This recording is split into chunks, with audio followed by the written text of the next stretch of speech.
Good evening. This is my audience who will be listening to my presentation um, of my informative speech tonight.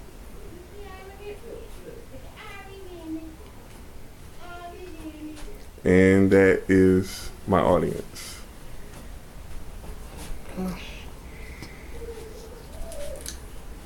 Good evening once again.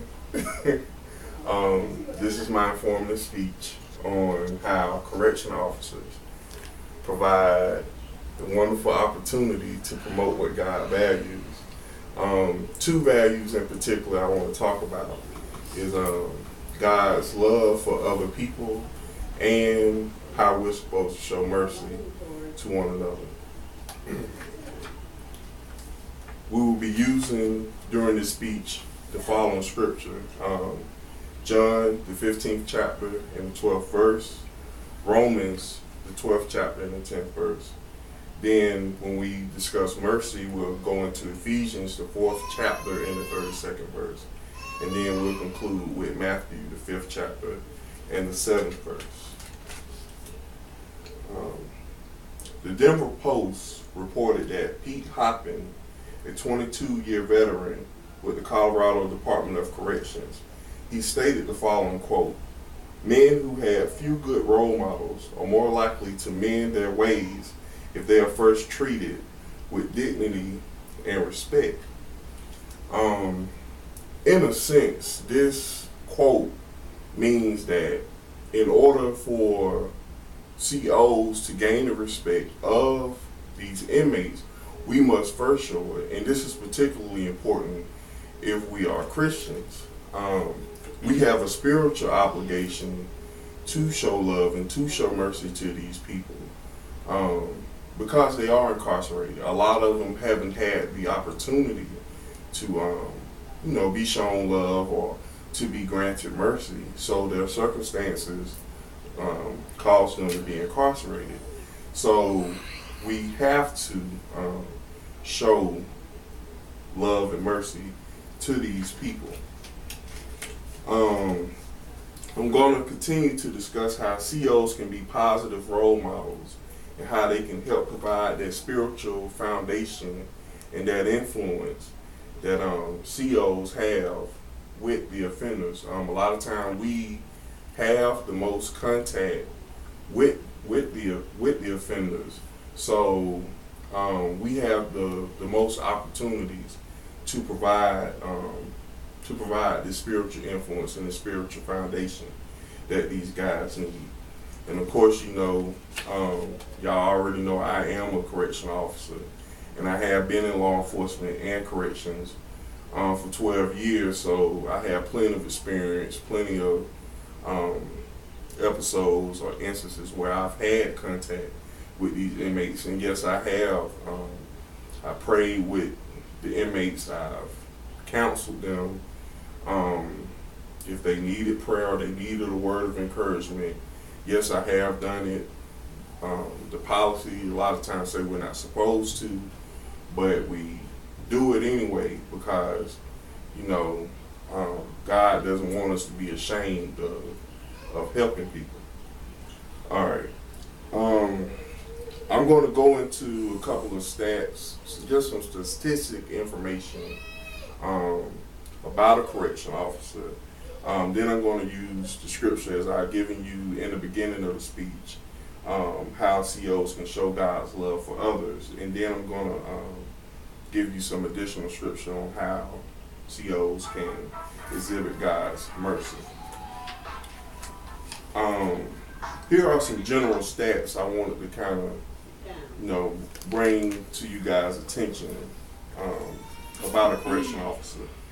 According to the stats from the U.S. Department of Labor, Bureau of Labor Statistics, correction officers are responsible for overseeing individuals who have been arrested and are awaiting trial or who have been sentenced to serve time in a jail, reformatory, or a prison. So we're basically dealing with those people who have decided to commit, criminal activity, and their punishment is to come and to be housed with us. educationportal.com states all corrections officers are only responsible for law enforcement duties within the confines of the institution where they are employed. And remember when I said that that's basically general across the board, the expectations of people, of administrative staff all over the world. This is what they expect in their prison is just for us to perform those law enforcement duties. Usually working unarmed, particularly if they are directly exposed to cell block activity. Correction officers are only equipped with communications devices in order to summon help. In high security facilities, correction officers may monitor inmates via closed circuit cameras and computers from a control center.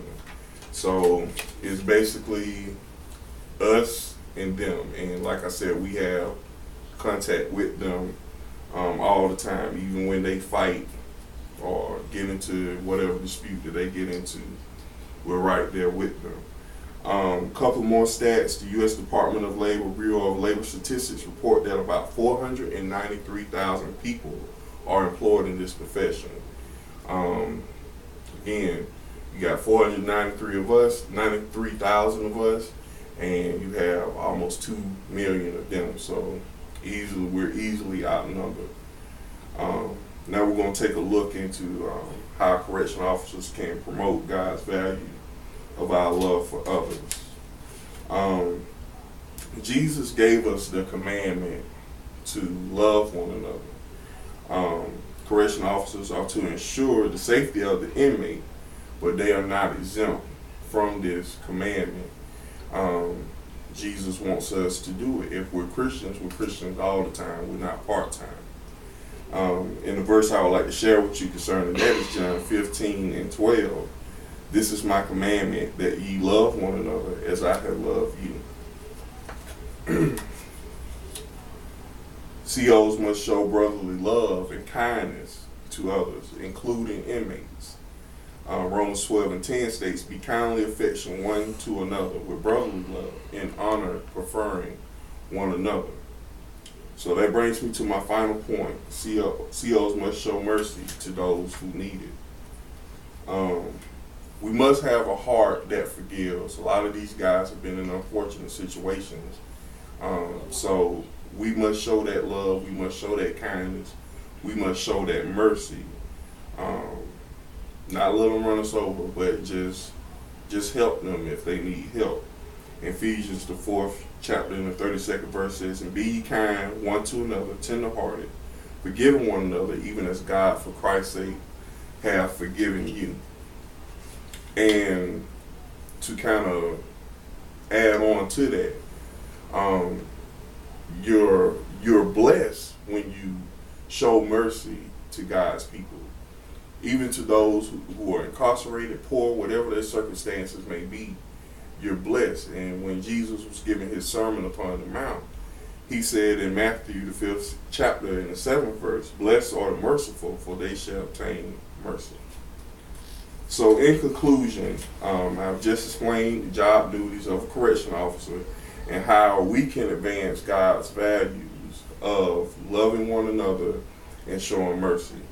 Correction officers, we can have a tremendous impact on these people's lives because, like I said, we do encounter them on a daily basis. And that concludes my informative speech.